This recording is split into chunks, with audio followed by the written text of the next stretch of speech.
Hello, my dear friends. I am Somit. Welcome back to Study with Somit YouTube channel. Friends, ଆମେ ଆଜି ଆଲୋଚନା କରିବା ଗତକାଲି ତମର ଥିବା ଏଜୁକେସନ ପରୀକ୍ଷାର ସିଲେକ୍ସନ ପ୍ରଶ୍ନ ଗୁଡ଼ିକ ଯେଉଁ ପ୍ରଶ୍ନ ଗୁଡ଼ିକ ତମର ଆସିବାର ସମ୍ଭାବନା 90% ରହିଛି। ତେଣୁ ଡେରି ନକରି ଶୀଘ୍ର ଆଲୋଚନା କରିବା। ଲଙ୍ଗ କ୍ୱେଶ୍ଚିନ୍ ଯାହାକି ତମର ତିନୋଟି ଆସିବ, ତିନୋଟି ତମେ ଲେଖିବାକୁ ପଡ଼ିବ 6ଟି କ୍ୱେଶ୍ଚିନ୍ରୁ, ଯେଉଁଠିକି ତୁମର ବାଧ୍ୟତାମୂଳକ ରହିଛି ପରିସଂଖ୍ୟାନର ପ୍ରଶ୍ନଟି। ତ ପ୍ରଥମ ସିଲେକ୍ସନ୍ ପ୍ରଶ୍ନଟି ହେଉଛି ଶିକ୍ଷା କ୍ଷେତ୍ରରେ ଗୋପବନ୍ଧୁଙ୍କର ଅବଦାନ ଆଲୋଚନା କର। ଶିକ୍ଷା କ୍ଷେତ୍ରରେ ଗୋପବନ୍ଧୁଙ୍କର ଅବଦାନଟିକୁ ଆଲୋଚନା କରିବା। ଦ୍ୱିତୀୟ ପ୍ରଶ୍ନଟି ଅଛି ଶିକ୍ଷା କ୍ଷେତ୍ରକୁ ଗାନ୍ଧିଜୀଙ୍କର ଅବଦାନ କ'ଣ ରହିଥିଲା ଏବଂ ତାଙ୍କର ନୀତିଗୁଡ଼ିକୁ ପ୍ରତିପାଦନ କର। ଥାର୍ଡ଼ କ୍ୱେଶ୍ଚିନ୍ ରହିଛି ସତ୍ୟବାଦୀ ବନ ବିଦ୍ୟାଳୟର ବୈଶିଷ୍ଟ୍ୟ ଏବଂ ପତନ ଓ ଏହାର କ'ଣ କ'ଣ ସବୁ ପତନର କାରଣ ଗୁଡ଼ିକ ରହିଥିଲା ସେଗୁଡ଼ିକୁ ଆଲୋଚନା କରିବ। ନେକ୍ସଟ କ୍ୱେଶ୍ଚିନ୍ ଅଛି ଅନ୍ତର୍ଦୃଷ୍ଟି ଶିକ୍ଷଣ ତତ୍ତ୍ୱ। କ'ଣ ନା ଅନ୍ତର୍ଦୃଷ୍ଟି ଶିକ୍ଷଣ ତତ୍ତ୍ୱ କ'ଣ, ପରୀକ୍ଷାମୂଳକ ଭାବେ ବର୍ଣ୍ଣନା କର ଓ ଏହାର ଶିକ୍ଷାଗତ ପ୍ରଭାବ ଲେଖ। ନେକ୍ସଟ ଅଛି ଶିକ୍ଷଣ କହିଲେ କ'ଣ ବୁଝ, ଏହାର ସ୍ୱରୂପ ଓ ଲକ୍ଷଣ ଗୁଡ଼ିକୁ ବର୍ଣ୍ଣନା କର।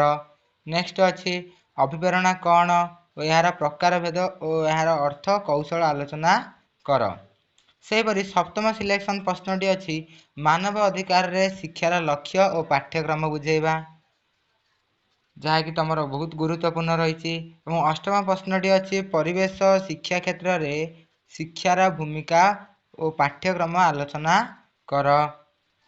ସେହିପରି ନେକ୍ସଟ କ୍ୱେଶ୍ଚିନ୍ ଅଛି ଜ୍ଞାନ ସଂରଚନା ହିଁ ଶିକ୍ଷଣ। ଏଇଟା ଆସିଥିଲା, ତାକୁ ଧରିକି ଏଇଟା ପଢ଼ିବାକୁ ପଡ଼ିବ। ଜ୍ଞାନ ସଂରଚନା ହିଁ ଶିକ୍ଷଣ, ଏହି ଉକ୍ତିର ବ୍ୟାଖ୍ୟା କର। ନେକ୍ସଟ 10 ନମ୍ବର ସିଲେକ୍ସନ ପ୍ରଶ୍ନଟି ଅଛି ଜାତୀୟ ସଂହତି ବିକାଶ ଦିଗରେ ଶିକ୍ଷାର ଭୂମିକା ଆଲୋଚନା କର। ଜାତୀୟ ସଂହତି ଅର୍ଥାତ୍ କ'ଣ ନା ଆମେ ଏକ ଓ ଅଖଣ୍ଡ ହୋଇ ରହିବା ଉଚିତ। ତ ଏହାର ବିକାଶ ଦିଗରେ କ'ଣ କ'ଣ ଭୂମିକା ରହିଛି ଶିକ୍ଷାର, ସେଇଟାକୁ ଆଲୋଚନା କରିବ। ଏବଂ ଲାଷ୍ଟ କ୍ୱେଶ୍ଚିନ୍ ଯାହାକି ସିଲେକ୍ସନ ଅଛି, ଯେଉଁଟା ତମେ ଗଣିତ ଗୋଟେ କରିବାକୁ ପଡ଼ିବ। ଗତ ବର୍ଷ ତମର ଆସିଥିଲା ମଧ୍ୟମା, ଏ ବର୍ଷ ଆସିବାର ଅଛି ମାଧ୍ୟ ମିନ୍ସ ମାଧ୍ୟମାନ। ଆକୁ ଭଲ ଭାବରେ ଦେଖିକି ଯାଇଥିବ, ଏଇଟା 100% ଲାଗୁଛି। ଆଉ ଏଇ ଯେଉଁ ସିଲେକ୍ସନ କ୍ୱେଶ୍ଚିନ୍ ଗୁଡ଼ିକ ଦିଆଗଲା ଏ ଗୋଟେ ହେଲେ ସ୍କିପ୍ କରିବନି, ଏତିକି ତମେ ଆଲୋଚନା କରିକି ଯାଇଥିବ, କନଫର୍ମ ତମେ କ୍ୱେଶ୍ଚିନ୍ ପାଇବ। ବର୍ତ୍ତମାନ ଆମେ ଆଲୋଚନା କରିବା 3 ମାର୍କ କ୍ୱେଶ୍ଚିନ୍ ଗୁଡ଼ିକୁ, ଯାହାକି ତମ ପରୀକ୍ଷାରେ ଆସିବାର ସମ୍ଭାବନା ରହିଛି। ସେ ପ୍ରଶ୍ନ ଗୁଡ଼ିକ ମଧ୍ୟରେ ରହିଛି ନା ଫାର୍ଷ୍ଟ କ୍ୱେଶ୍ଚିନ୍ଟି ଅଛି ଜନ୍ ଡୁଇଙ୍କ ଶିକ୍ଷାଦାନ ପଦ୍ଧତି କ'ଣ ଥିଲା। ନେକ୍ସଟ ଅଛି ମୌଳିକ ଶିକ୍ଷାର ବିଫଳ ହେବାର କାରଣ ଗୁଡ଼ିକ ଲେଖ। ରୁଷଙ୍କ ଶିକ୍ଷଣ ପଦ୍ଧତି କ'ଣ ଥିଲା। ରୁଷଙ୍କ ମତରେ ପ୍ରକୃତିର ତ୍ରିବିଧ ଅର୍ଥ କ'ଣ ଥିଲା। ନାସ୍ତିବାଚକ ଶିକ୍ଷା ଯାହାକି ରୁଷ ଦେଇଥିଲେ ସେଇଟା କ'ଣ ଥିଲା। ପୂର୍ଣ୍ଣାଙ୍ଗ ଶିକ୍ଷା ଯାହାକି ସେଇଟା ବି ଆଲୋଚନା କରିବ। ଗାନ୍ଧିଜୀଙ୍କର ଶିକ୍ଷାନୀତିକୁ କାହିଁକି ମୌଳିକ ଶିକ୍ଷା କୁହାଯାଉଥିଲା, କାହିଁକି, କାରଣ ଏହା ଆମର ମୌଳିକ ଆବଶ୍ୟକତା ପରିପୂରଣ କରୁଥିଲା, ଏହାକୁ ଭଲ ଭାବରେ ଦେଖିଥିବ। ଶିକ୍ଷଣର ଫଳାଫଳ ନିୟମ ଗୁଡ଼ିକ କ'ଣ, ଅର୍ଥାତ୍ ଦୁଃଖ ସୁଖର ନିୟମ ଆଲୋଚନା କରିବ। ତାପରେ ଭଲ ମନ୍ଦର ନିୟମ ଆଲୋଚନା କରିବ। ତାପରେ ସଫଳତା ବିଫଳତାର ନିୟମ ଆଲୋଚନା କରିବ। ସେହିପରି ନବମ କ୍ୱେଶ୍ଚିନ୍ଟି ଅଛି ଅଭିପ୍ରେରଣା କ'ଣ, ମୋଟିଭେସନ୍ କ'ଣ ଓ ତା'ର ପ୍ରକାରଭେଦ, ଯେଉଁଟା ଦୁଇ ପ୍ରକାର ଇଣ୍ଟରନାଲ ଏକ୍ସଟର୍ନାଲ, ମାନେ ଆନ୍ତଃ ବାହ୍ୟ। ନେକ୍ସଟ ଅଛି ଶିକ୍ଷଣ ପଦ୍ଧତିକୁ ପ୍ରଭାବିତ କରୁଥିବା 3ଟି କାରକ କଥା ଆଲୋଚନା କରିବ।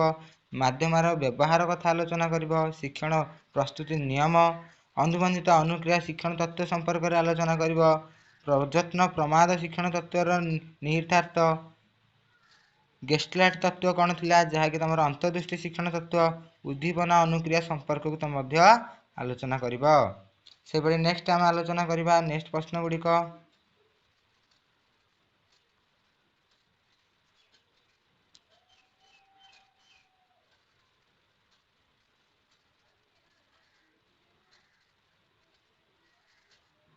ଦେଖ ନେକ୍ସଟ ପ୍ରଶ୍ନ ଅଛି ପରିପକ୍ୱତା କ'ଣ, ଏହା ଶିକ୍ଷଣକୁ କିପରି ସାହାଯ୍ୟ କରେ। ନେକ୍ସଟ ଅଛି ଶିକ୍ଷାରେ ସୂଚନା ଓ ପ୍ରଯୁକ୍ତି ବିଦ୍ୟାର ବ୍ୟବହାର ଗୁଡ଼ିକ। ଶିକ୍ଷାରେ 4ଟି ଗୁରୁତ୍ୱପୂର୍ଣ୍ଣ ମୂଲ୍ୟବୋଧ। ଅପଚୟ ଓ ଆବଦ୍ଧତା କ'ଣ। ନୈତିକ ଓ ଆଧ୍ୟାତ୍ମିକ ମୌଳିକ ମୂଲ୍ୟବୋଧ ବିଷୟରେ ଆଲୋଚନା କରିବା। ମୂଲ୍ୟଭିତ୍ତିକ ଶିକ୍ଷା ମାନେ ଭ୍ୟାଲ୍ୟୁ ଆଡେଡ୍ କୋର୍ସ କ'ଣ ସେଇଟା ଆଲୋଚନା କରିବ। ପରିବେଶ ପ୍ରଦୂଷଣ କ'ଣ ସେଇଟା ଆଲୋଚନା କରିବା। ନେକ୍ସଟ ଅଛି ସାର୍ବଜନୀନ ପ୍ରାଥମିକ ଶିକ୍ଷାର ମୌଳିକ ଉପାଦାନ ଗୁଡ଼ିକ ଆଲୋଚନା କରିବ। ମୂଲ୍ୟବୋଧ କେନ୍ଦ୍ରିକ ଶିକ୍ଷକଙ୍କର ଭୂମିକା ଆଲୋଚନା କରିବ। ସୂଚନା ଓ ପ୍ରଯୁକ୍ତି ବିଦ୍ୟା ବା ଯେଉଁଟାକି ଆମେ ଇନଫର୍ମେସନ୍ ଆଉ ଟେକ୍ନୋଲୋଜି କଥା ଆଲୋଚନା କରିବ। ମାନେ ଶେଷରେ ଅଛି ତମର ପ୍ରଶ୍ନଟି ନା ଶିକ୍ଷା ଅଧିକାର ନିୟମ 2019ର ବୈଶିଷ୍ଟ୍ୟ ଗୁଡ଼ିକୁ ଆଲୋଚନା କରିବ। ଏହିପରି ଭାବରେ ତମର ଟୋଟାଲ ସିଲେକ୍ସନ୍ କୋଶ୍ଚିନ୍ ଗୁଡ଼ିକ ସରିଯାଇଛି। ସିଲେକ୍ସନ୍ ଲଙ୍ଗ୍ କୋଶ୍ଚିନ୍ ଗତ ଭିଡ଼ିଓରେ 10ଟି ଦିଆଯାଇଥିଲା ଏବଂ ଏବେ ସିଲେକ୍ସନ୍ 3 ମାର୍କ କୋଶ୍ଚିନ୍ 27ଟି ଦିଆଯାଇଛି। ଏତିକି ତମେ ପୂରଣ କର, କନଫର୍ମ ତମେ 70ରୁ 60 ମାର୍କ ଏକ୍ସପେକ୍ଟ କରିପାରିବ ଏତିକି ପ୍ରଶ୍ନରୁ।